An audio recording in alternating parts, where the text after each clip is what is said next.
তাহলে ইসলামে ঢুকতে হলে পরিপূর্ণ রূপে ঢুকতে হবে। অর্ধেক ইসলামে ঢোকার কোনো জায়গা নাই। কিন্তু আমাদের সমাজে অধিকাংশ মানুষের চিন্তাধারা হলো এমন, ইসলামের সাথেও আছি, শয়তানিও করি, ভালো কাজেও আছি, মন্দ কাজেও আছি। এই চিন্তার লোক সমাজে কম না বেশি? আল্লাহ রাব্বুল আলামিন বলেন, এই জাতীয় লোক যারা আছে, যারা ইসলামকে এক জায়গায় গ্রহণ করে আরেক জায়গায় ছেড়ে দেয়, বাইনা যালিকা সাবিলা উলাইকা হুমুল কাফিরুনা হাক্কা। ইসলাম মানে মানব রচিত মতবাদ, মানে দুইটার সমন্বয়ে মোটামুটি মডারেট মুসলমান। আমি ইসলামও মানি, নূর ইসলামও মানি, শয়তানিও করি, ভালোটাও করি, মাহফিলেরও সভাপতিত্ব করি, মমতাজের গানের মঞ্চেরও সভাপতিত্ব করি, কোনো জায়গায় আমি পিছায় নাই। বাইনা যালিকা কাওয়ামা, এই চিন্তার লোক যারা, আমি কিন্তু ভালো মানুষ, আমি সবার সাথে আছি। হুজুর দেখলে কয় হুজুর আপনাদের সাথেই আছি, আপনাদের দোয়া ছাড়া তো আমাদের চলেই না। আবার যখন কনসার্টে যায় তখন কয় মৌলবাদীদের জায়গা ফিনি জ্বালায় নাই।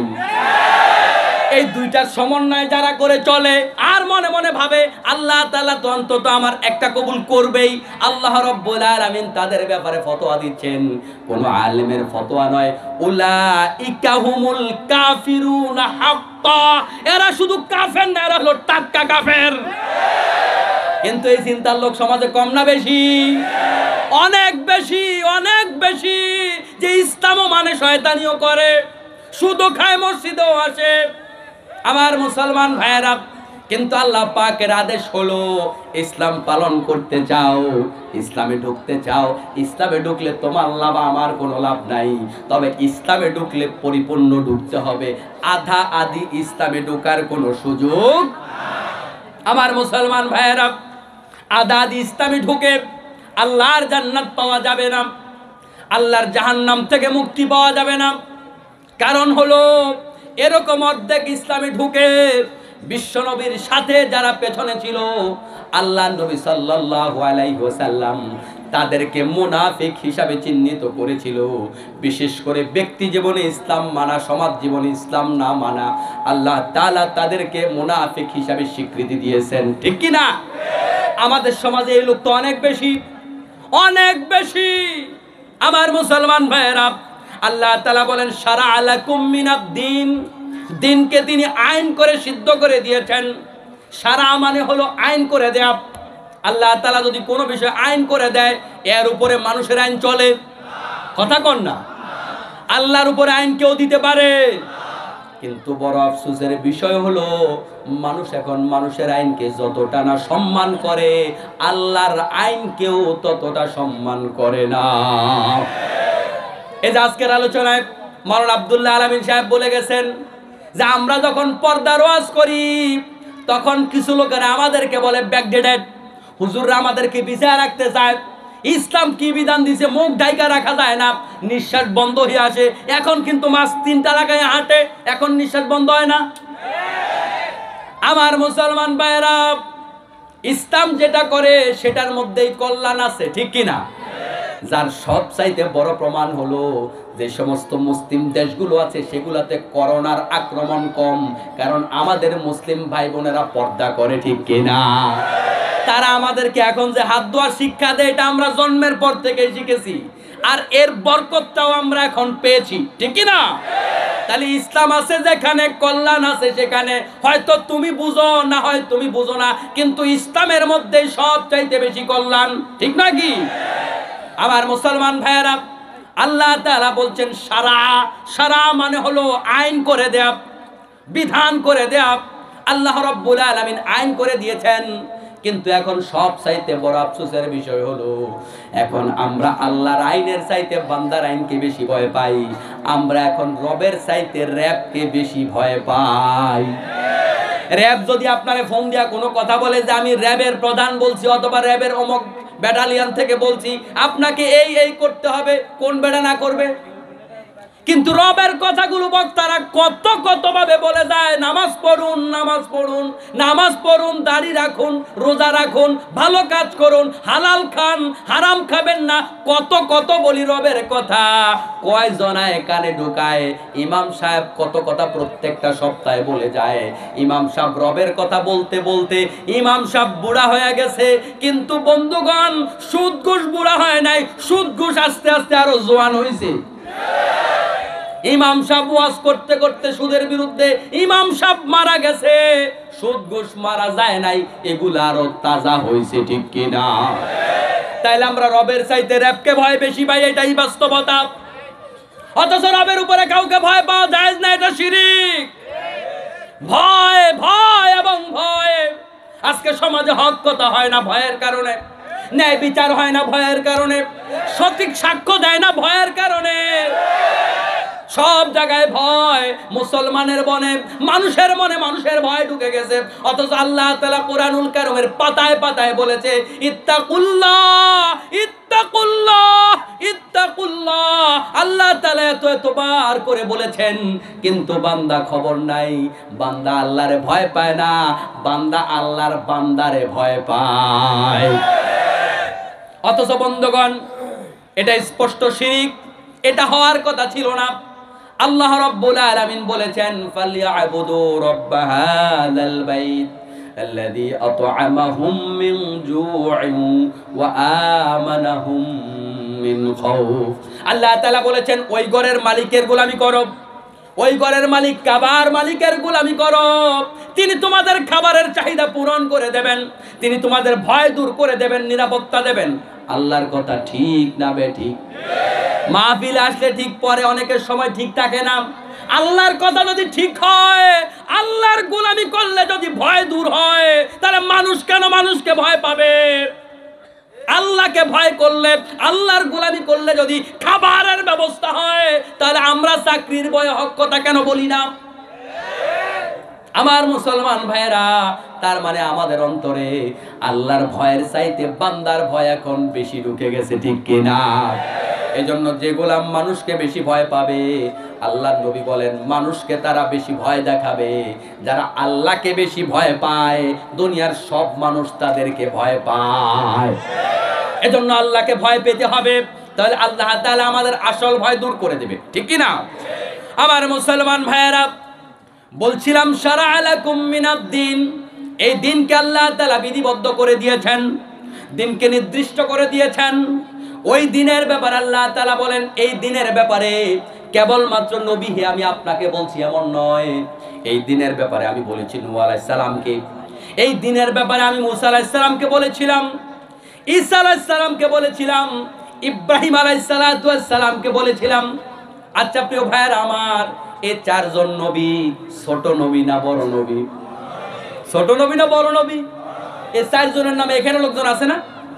আছে, এখানেও আছে। মুসা নামে আমাদের সমাজে মানুষ নাম রাখে, ঈসা নামে নাম রাখে, ইব্রাহিম নাম রাখে, এগুলো আমাদের সমাজে আছে না নাই? তাহলে চারজন নবী পরিচিত নবী, কোরআনুল কারীম আল্লাহ তাআলা তাদের নাম বলেছেন, তাহলে এদের মর্যাদা কম না বেশি? ৬ লক্ষ পয়গম্বরের ভেতরে আল্লাহ তাআলা গুটি কয়েক নবীর নাম কোরআনুল কারীমে এনেছেন, আর এর মধ্যে চারজনের নাম বেশি বেশি জিকির করেছেন। তার মানে চারজন খুব গুরুত্বপূর্ণ নবী। আল্লাহ বলছেন, ও দুনিয়ার মানুষ শোনো, আমি এই চারজন নবীকে এই দিনের ব্যাপারে ওসিয়ত করেছিলাম, এই দিনের ব্যাপারে আদেশ করেছিলাম, আর ওই আদেশটা এই ফেনীর তারাইলের লোকদেরকেও আমি করতেছি। সুবহানাল্লাহ। চারজনকে করার মানে হলো চারজন বড় বড় পয়গম্বরের নাম বলে আল্লাহ বুঝান। এই আদেশ চারজনকে নয়, লক্ষ লক্ষ পয়গম্বরকে আল্লাহ তাআলা একই আদেশ করেছিলেন। এটাই আল্লাহ বুঝাতে চান চারজন নবীর নাম বলে। সুবহানাল্লাহ। শুধু তাই না প্রিয় ভাইয়েরা আমার, এই চারজন নবীর নাম বলে আল্লাহ রাব্বুল আলামিন আমাদেরকে দিনের আরো কিছু শিক্ষা দিতে চান।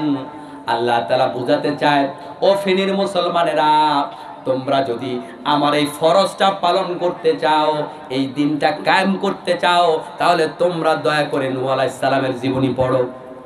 তোমরা যদি দিন কায়েম করতে চাও, তাহলে একটু মূসা আলাইহিস সালামের জীবনী পড়ো। তোমরা যদি দিন কায়েম করতে চাও, ইব্রাহিম আলাইহিস সালামের জীবনী পড়ো।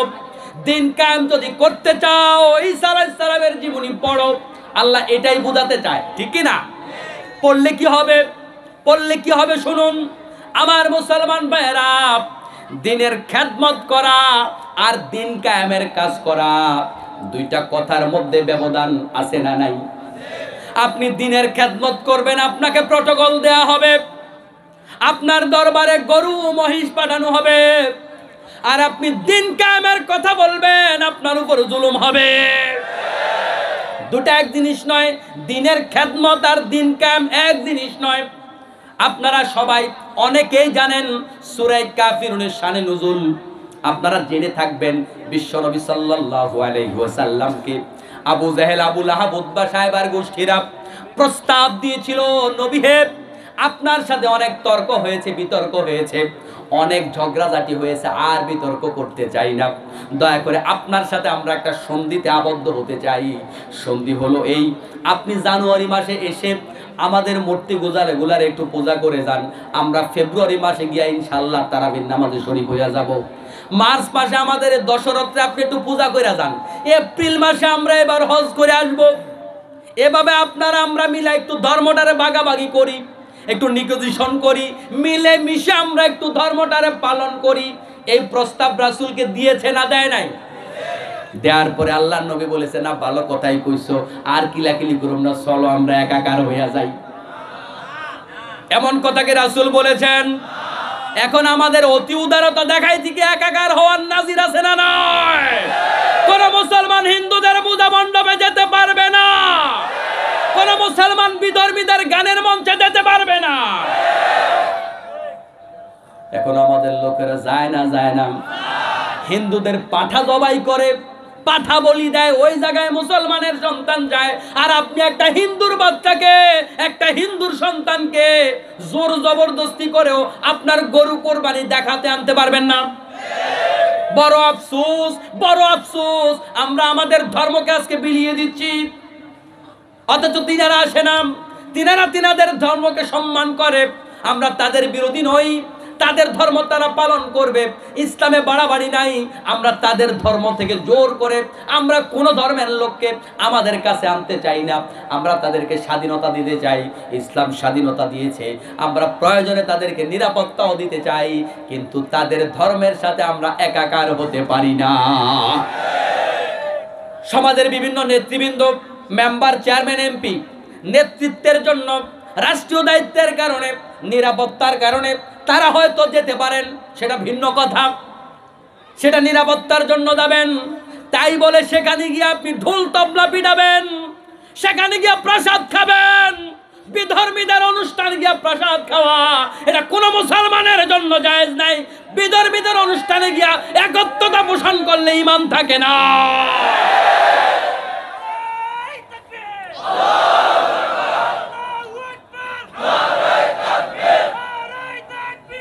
আমার মুসলমান ভাইয়েরা, এর জন্য ইসলাম পালন করতে হবে খালেস ভাবে। কিভাবে? মুখলিসিনা লাহুদ্দিন, খালেস ভাবে ইসলাম পালন করো। ইসলামকে অন্য ধর্মের সাথে মিশিয়ে দেওয়া যাবে না বন্ধু। আজকে আমাদের সমাজে বলছিলাম, আল্লাহর নবী সাল্লাল্লাহু আলাইহি ওয়াসাল্লাম তাদের এই প্রস্তাব শুনে তাদের সাথে একমত হয় নাই, বরং সোজা সাপটা আল্লাহর পক্ষ থেকে জবাব দিয়ে দিয়েছেন, লাকুম দীনুকুম ওয়ালিয়া দিন, তোমাদের টানিয়া তোমরা থাকো, আমার টানিয়া আমি আছি। আমি তোমাদের পূজায় যেতে পারি না, তোমরা আমার আল্লাহর নামাজ পড়ারও দরকার নাই যদি এরকম নিকোজিশন করা লাগে, ঠিক কি না? আমার মুসলমান ভাইয়েরা, তাহলে ইসলামে ঢুকতে হবে পরিপূর্ণ রূপে। অর্ধেক ঢুকলে আল্লাহ কবুল করবে না। কিন্তু আমাদের সমাজে এখন এই অর্ধেক ঢুকার প্রবণতা অনেক বেশি। একই মানুষ হজ করে আবার ইসলামও চায় না, এমন মানুষ সমাজে আছে না নাই? বন্ধুগণ, একটা উদাহরণ খেয়াল করুন, যারা হজ করে তারা গরিব না ধনী? ধনী মানুষ। অধিকাংশ হাজি হলো যারা মেম্বার, যারা চেয়ারম্যান, যারা এমপি, যারা মন্ত্রী, যারা সচিব, তাদের অধিকাংশই হাজি, ঠিকই না? অধিকাংশ হাজি, আর তারাই তো সমাজ চালায়, তারাই তো সংসদে গিয়ে আইন বানায়, ঠিকই না?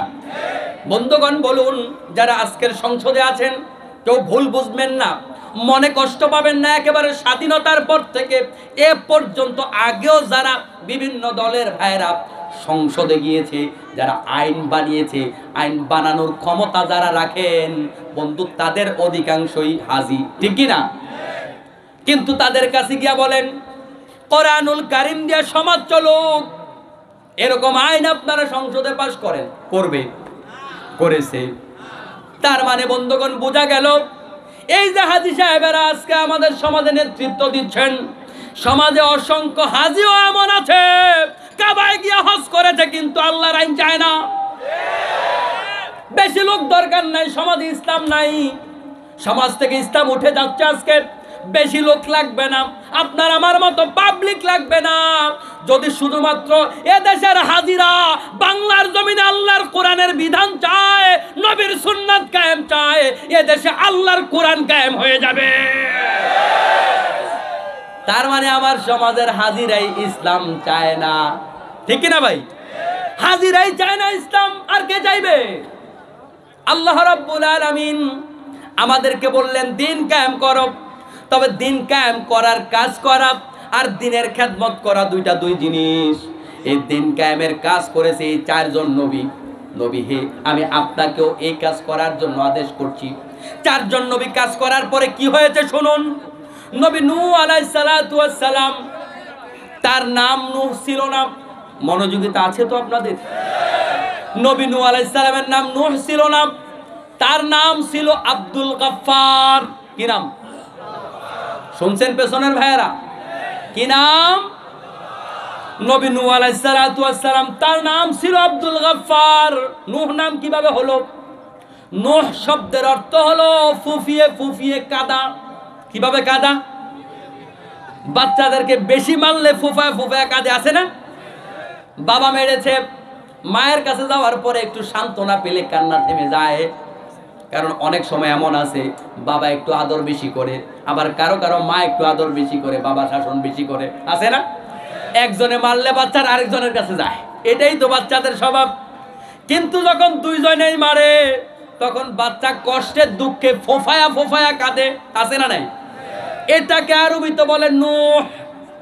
এখন নূহ আলাইহিস সালামের নাম নূহ কিভাবে হলো? নূহ আলাইহিস সালাতু ওয়াস সালামের নামটা বন্ধু এমন একটা নাম, তার নামের সাথে বিশাল একটা নির্যাতনের ইতিহাস জড়িত, আন্দোলনের ইতিহাস জড়িত, কষ্টের ইতিহাস জড়িত। এই নূহ আলাইহিস সালাতু ওয়াস সালাম যখন তার জাতির লোকদেরকে দাওয়াত দিয়েছিল, সকালবেলা যখন দাওয়াত দিতে যেত তার জাতির লোকেরা তারে পিটা পিটা রক্তাক্ত করত। যখন দুপুরে দাওয়াত দিতে যেত তার জাতির লোকেরা তারে পিটা পিটা রক্তাক্ত করত। সারাদিন নূহ আলাইহিস সালাতু ওয়াস সালামকে মেরে মেরে বস্তা বন্দি করে, কাঁথা কাপড় দিয়া বন্দি করে তাকে পাহাড়ের পাদদেশে নিয়ে ফেলে দিয়ে আসতো। পরের দিন সকালবেলা আবার নূহ আলাইহিস সালাতু ওয়াস সালাম দাওয়াতি কাজ শুরু করত। আবার পরের দিন এভাবে মার খেত। একদিন দুই দিন নয়, বছরের পর বছর এভাবে মার খেয়ে গেল, মার খেয়ে গেল। নবীরাও মানবিক দুর্বলতার ঊর্ধ্বে নয়, নবীদেরও ব্যথা লাগে, নবীদেরও কষ্ট লাগে। তার জাতির লোকদের আচরণে, তার জাতির লোকদের নির্যাতন নিপীড়নে নবী নূহ আলাইহিস সালাতু ওয়াস সালাম কষ্টে দুঃখে ফোফা ফোফা কাঁদতেন। তার এই কষ্ট আর দুঃখ দেখে রব্বুল আলামিন তার নামটাই কবুল করেছেন নূহ হিসাবে। আল্লাহু আকবার। তার মানে কি বুঝলেন? তার নামটাই একটা নির্যাতনের ইতিহাস জড়িত, ঠিক কি না? নামটাই একটা ইতিহাস। তার নামই হলো ফোফায়া ফোফায়া কাদা। সারাক্ষণ মারতো, সারাক্ষণ গালি শুনতো।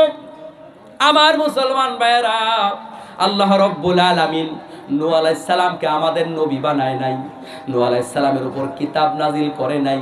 এই নূহ আলাইহিস সালামের ঘটনা আপনাদেরকে ঘুম পাড়ানোর জন্য আল্লাহ শোনায় না। আল্লাহ বুঝাতে চায়, ও ফেনীর মুসলমানেরা শুনে রাখো, এই বাংলার জমিনে দিন কায়েমের কাজ যদি করতে চাও, নূহ আলাইহিস সালামের জীবনের দিকে তাকাও। তাকে বিনা কারণে, বিনা অপরাধে, বিনা অন্যায় মারতে মারতে রক্তাক্ত করেছিল, ফুফিয়ে ফুফিয়ে কেঁদেছিল।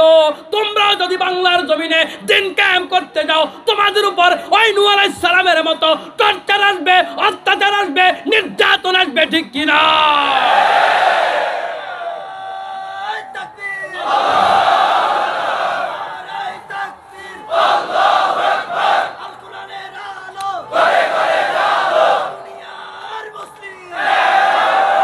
আমার মুসলমান ভাইয়েরা, তাহলে বোঝা গেল আল্লাহ তাআলা কোরআনুল কারীমের মধ্যে কোনো কথা বেহুদা বলে না। আল্লাহ তাআলা নূহ আলাইহিস সালামের কথা বলার কারণ আছে না নাই?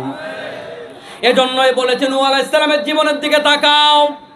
দিন কায়েমের শপথ নিয়েছো তুমি সমাজ পরিবর্তন করতে চাও, বিশ্বকে পরিবর্তন করতে চাও। ও মুসলমান, তুমি জান্নাতে যেতে চাও, গেলে একটু নূহ আলাইহিস সালামের দিকে তাকাও।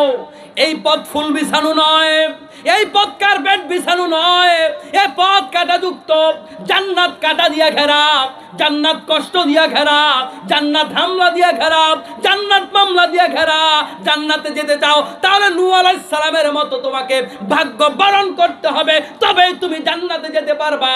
তবে ওয়ালা তাহিনু ওয়ালা তাহজানু ওয়া আনতুমুল আ'লাউনা ইন কুনতুম মুমিনিন।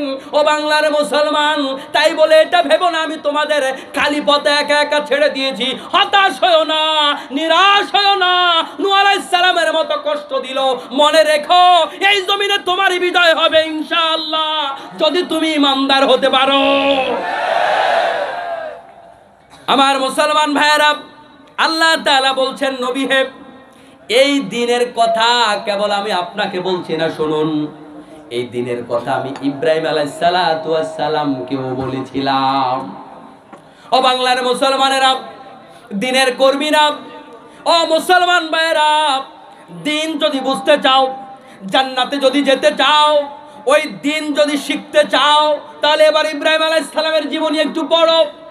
কে ছিল বাবা ইব্রাহিম, তার জীবনী পড়ো।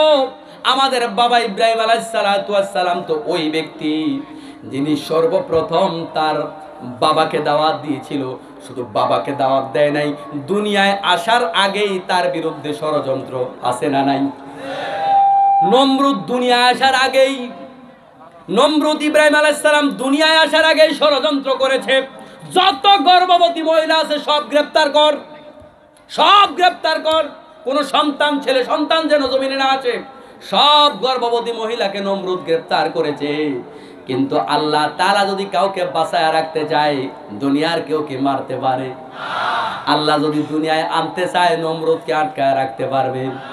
আল্লাহ বাঁচায় রাখলে মানুষ কি মানুষকে ফাঁসি দিয়া মারতে পারে?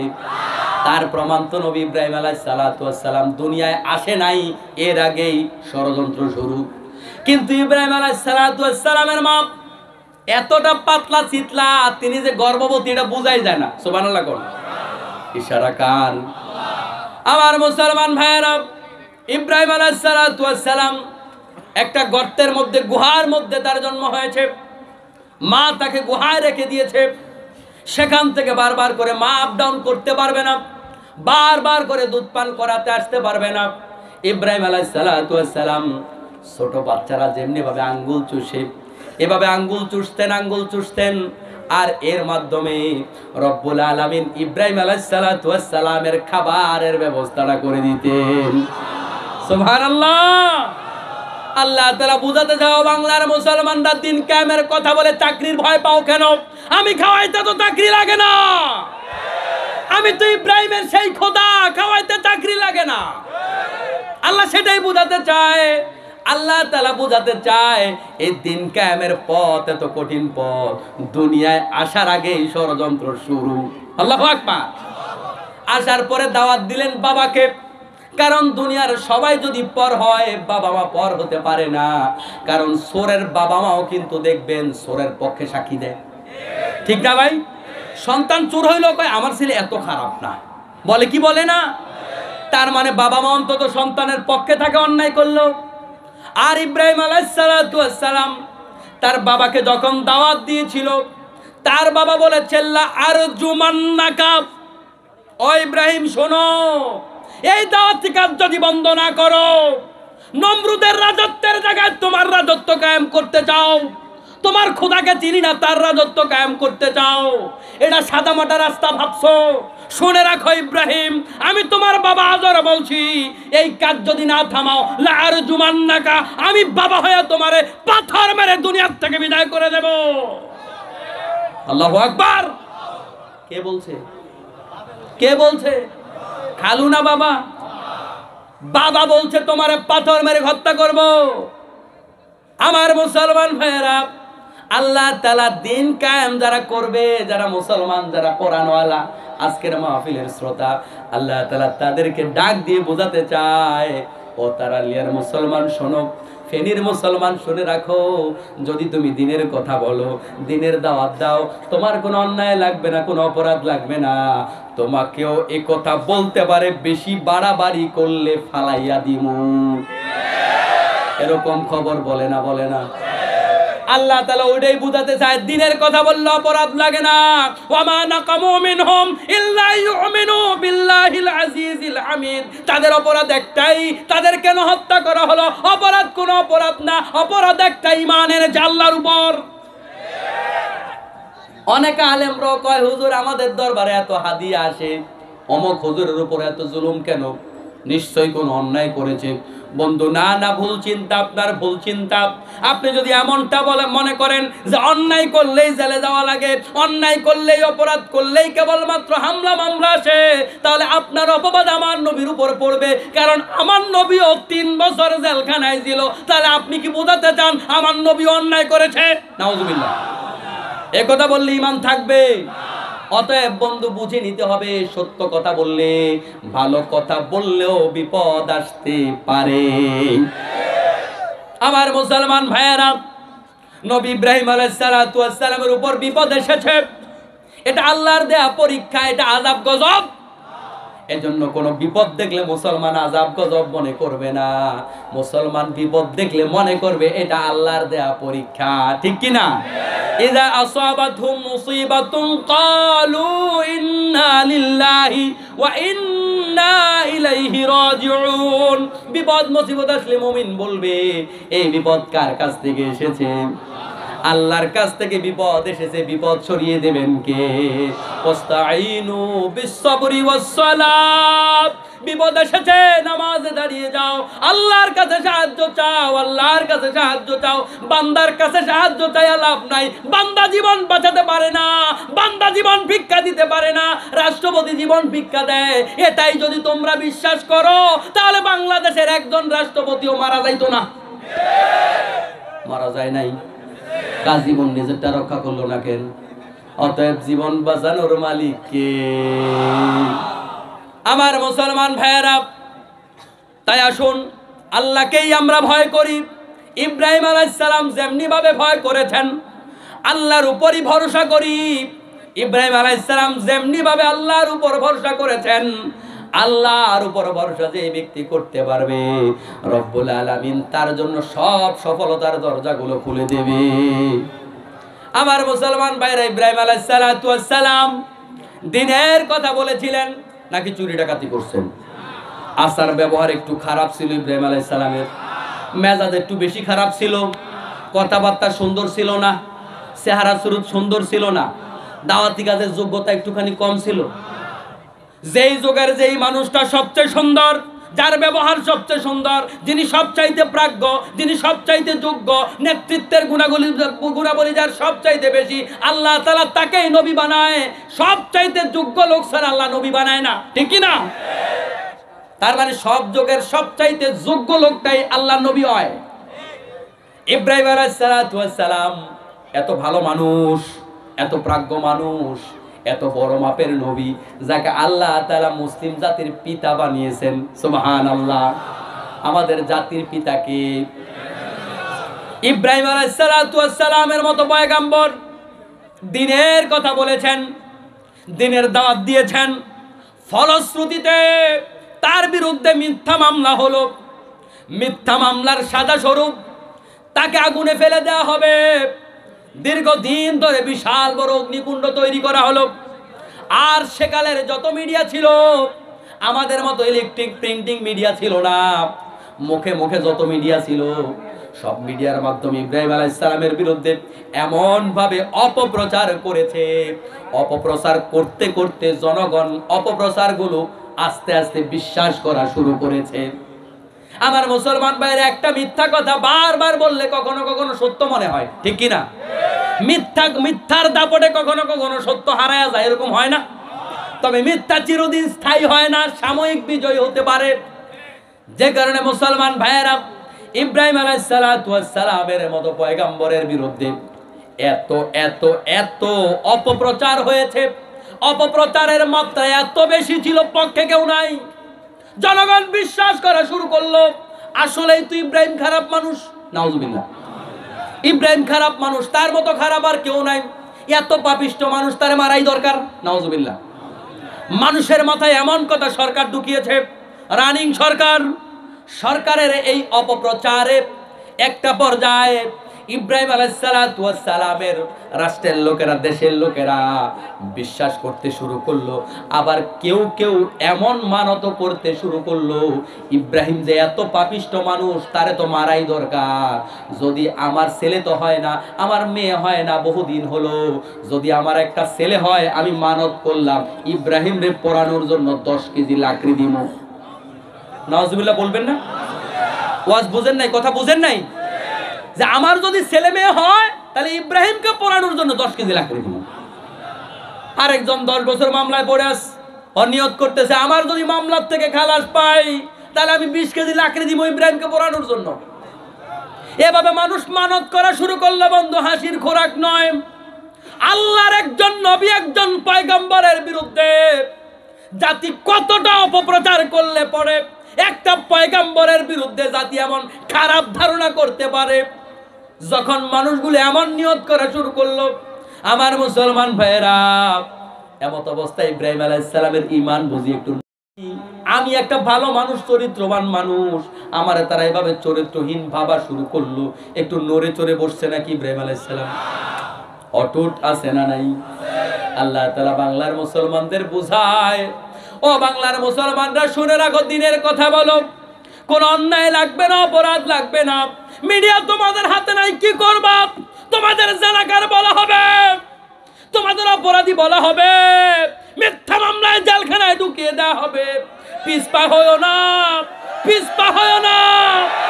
আমি ইব্রাহিম আলাইহিস সালাতু ওয়াস সালামের বাবা, আমি ইব্রাহিম আলাইহিস সালাতু ওয়াস সালামের খোদা, এখনো আছি, এখনো আছি। ইব্রাহিম আলাইহিস সালাতু ওয়াস সালাম যেমনি ভাবে তার পথ এবং মত থেকে এক চুল পরিমাণ বিচ্যুত হয় নাই, তোমরাও আল্লাহর দ্বীনের পথ থেকে বিচ্যুত হয়ো না।